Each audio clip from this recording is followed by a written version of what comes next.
Dans les années 1950, l'armée française a systématisé la torture lors de la guerre d'Algérie.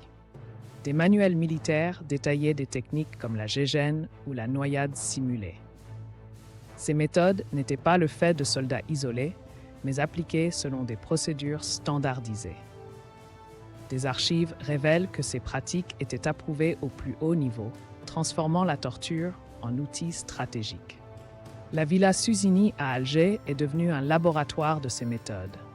Des médecins militaires chronométraient les séances, notant les réactions physiologiques des détenus.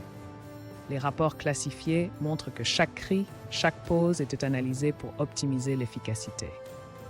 La torture était devenue une science appliquée, où la douleur était calibrée pour obtenir des informations précises. Le gouvernement français a développé une rhétorique complexe pour légitimer ces actes.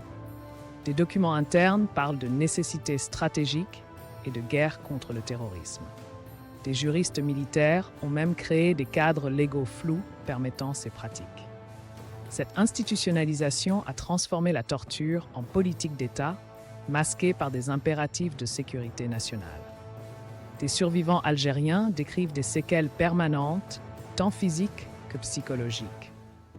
Leurs témoignages révèlent que la plupart des aveux obtenus étaient faux, fruits de la souffrance extrême.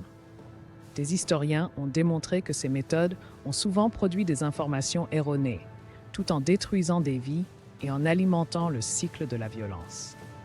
Aujourd'hui, les techniques développées pendant la guerre d'Algérie influencent toujours les pratiques sécuritaires. Des logiciels de surveillance analysent les micro-expressions, héritiers directs des recherches sur les réactions sous torture.